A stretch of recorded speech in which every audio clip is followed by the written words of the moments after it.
Bueno, Bahía Blanca sigue transitando la segunda ola del coronavirus, como todo el país. Obviamente esto es así, la pandemia es algo que se alarga más de todo lo que nos gustaría y de un día para otro no va a pasar.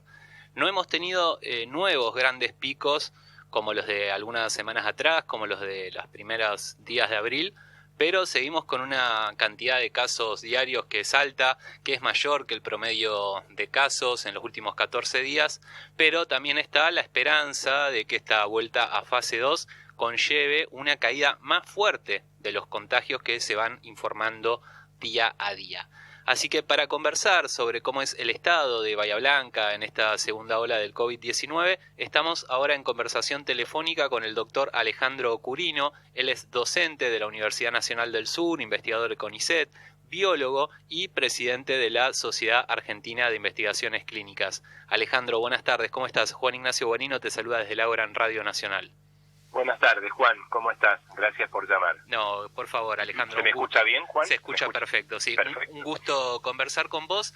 Y bueno, lo primero te quería preguntar, una impresión desde la última vez que hemos hablado. Cuando hablamos estábamos justo en lo que parecía ser el peor momento de la pandemia. Hace unas 2 semanas atrás se han liberado un poco las unidades de terapia intensiva. Ha caído un poco los casos. Esto se advierte en esto que hemos dicho, ¿no? De que no ha habido nuevos grandes picos, al menos en esta semana y la anterior, pero aún así estamos en una meseta alta, Alejandro. No sé si coincidís con el diagnóstico y cómo ves a Bahía Blanca en lo que es lo epidemiológico y lo hospitalario. A ver, parcialmente coincido, digamos. Lamentablemente, Bien. bueno, vos recordarás, estábamos entrando ahí a una situación que lamentablemente me hubiera gustado mucho equivocarme, pero lo que te dije se cumplió, ¿no? Sí. Yo te dije que los días posteriores iban a ser muy serios y lo fueron. Uh-huh. Y también te dije que si en ese momento el gobierno todavía no había tomado medidas restrictivas grandes, importantes, que si no las tomaba iba a ser peor.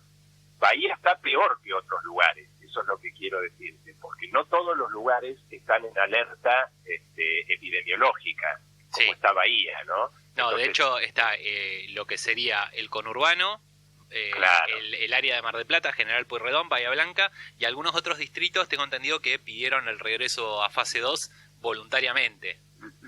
Y Bahía, sí, Mendoza también está en la misma situación, Rosario Sí. también, no así el resto del país. Claro. Y Bahía sigue, por los contactos que tengo con los hospitales y con los médicos, sigue muy comprometida, como es de esperar, muy comprometida en unidades de terapia intensiva. El municipal sigue, y tanto el PENA como el municipal siguen con, a ver, es muy difícil decir un 100%, un 98%, porque la situación es dinámica.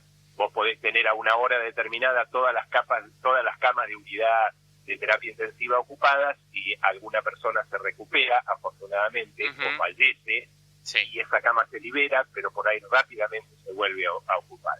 Pero como era de esperar, el PENA y el hospital siguen con una ocupación que podemos decir que es del 100%. O sea, yo no tengo miedo de usar el término, hay un colapso, y ya hubo casos de gente dando vueltas en ambulancia, Sí. y ni hablar del esfuerzo que está haciendo todo el sistema de salud, porque por ejemplo en el hospital municipal hay internados de terapia intensiva en la parte de la guardia. Claro. O sea que siguió habiendo una ampliación. ¿Por qué te digo que esto era de esperar en Bahía y un poco en todos los lugares donde la situación está en alerta epidemiológica? Porque tuvimos un aumento de contagio muy, muy elevado que nos Sí. llegó a entre 25.000 y 30.000. Y afortunadamente, gracias a las medidas que tomó el gobierno, en la provincia de Buenos Aires, los últimos días tenemos un descenso muy chiquito todavía del 18%. En cambio, en Cava es del 13%. En los dos lugares hay disminución, pero es bastante más importante en provincia de Buenos Aires. 18 contra Cava 13. Bien. ¿Cuál es la diferencia entre las dos? Muy probablemente la continuidad de las clases presenciales. Es decir, Claro. que tanto en provincia de Buenos Aires como en Cava, como en el país, donde hay también una disminución de entre el 8 y el 9%, las medidas que ha tomado el gobierno nacional y provincial y los distintos provinciales, hablo del provincial de Buenos Aires porque es el que nos incumbe, no así, no bien seguidas, según mi punto de vista, por el gobierno municipal, han tenido un resultado importante. Ahora, hay dos problemas. El primer problema es que si nos quedamos en estos niveles, aún con esta baja del 18 y del 13, el sistema de salud va a seguir sin dar respuesta a la totalidad de la población. ¿Por qué? Porque hay un retraso. Vamos a suponer, yo me contagio hoy. Sí. Hoy me contagio. No me muero hoy. No, claro. ¿Sí? Si me voy a morir. Va a pasar un tiempo, la enfermedad va a evolucionar, sí. Me voy a empezar a sentir mal primero, probablemente me internen en el hospital, pero no en terapia intensiva. Claro. Probablemente si sigo empeorando, entonces voy a pasar a terapia intensiva y capaz 10, 15, 20 días después, 30, voy a fallecer si tengo la mala suerte de que así sea. Entonces, quiere decir que todo mayo, suponiendo que quedemos como estamos o que continuemos bajando, todo mayo va a ser muy comprometido. Vamos a seguir viendo terapias intensivas totalmente ocupadas y vamos, lamentablemente, a seguir viendo un aumento de mortalidad. Si lo pensamos como curvas, una montaña es la de contagio. Sí. Si abajo en el eje es el tiempo, hay una curva corrida de mortalidad. O sea, a la montaña de contagio le sigue varios días después la montaña de mortalidad. Por eso es imperioso que sigamos aceptando y cumpliendo con las medidas de restricción del gobierno nacional y provincial, primero porque ya están dando sus frutos, claramente. Sí. Insisto, 18% de disminución en la provincia de Buenos Aires. Y segundo, tenemos que permitir que el sistema de salud se descomprima. Exactamente. Ese aumento de mortalidad no es solo por el aumento del contagio, también es por una deficiencia. Sí, claro, y el cansancio de los trabajadores de la salud, el rendimiento, la eficacia, vamos a decir, del sistema de salud no es la misma cuando el equipo de salud, los trabajadores y trabajadoras, tienen media terapia intensiva que cuando hace 2 meses, 3 meses que vienen con la terapia intensiva al mango. Hay una cuestión de cansancio del sistema, la efectividad del sistema obviamente disminuye. Y disminuye también por los casos de otras patologías que debido a que el sistema está saturado no pueden ser bien atendidos. Exactamente. Alejandro, perdón, esto que vos decías de la montaña de contagios y luego la montaña de fallecimientos, creo que se vio claramente, hace 4 o 3 semanas tuvimos ese inicio fuerte con los picos altos y después tuvimos la semana anterior que fue récord en fallecimientos. Esta semana la verdad que es difícil sacar los cálculos porque muchas veces vos sabrás que los fallecimientos no se informan en tiempo real en el Pero día. Te doy un dato que se puede sacar de los datos oficiales, de los datos oficiales. Entre la primera quincena de abril, del 1 al 14 de abril, el total de fallecimientos fue del 39. Siempre hay que pensar que es más, por lo que vos estabas diciendo recién, los que no se registran, etcétera, etcétera. Los oficiales, 39. Entre el 15 y el 28 de abril, es decir, la segunda quincena, escaló a 123, ¿sí? De 39 a 123. Se triplicaron. Esto es lo que yo te decía en la entrevista anterior, que por eso digo que lamentablemente tuve razón, me hubiera gustado equivocarme. Claro. De eso no hay duda. Sin embargo, yo quería polemizar con vos, no porque difieran la opinión, sino que comparto lo que estás diciendo, pero estoy en la página de Gobierno Abierto de la Municipalidad viendo lo que es la ocupación de terapias intensivas, y si yo me tuviera que seguir por los números, tendría que hablar de una mejoría, porque lo que se dice en esta página es que hay un porcentaje de ocupación del 75%. Sí, eso está muy...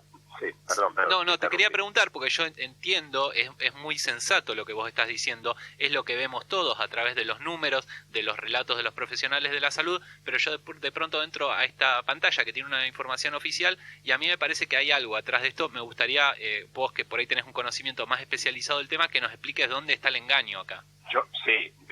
El engaño, tal cual. Yo no sé cómo lleva el registro esa página municipal, no, desconozco los detalles, habría que preguntarle.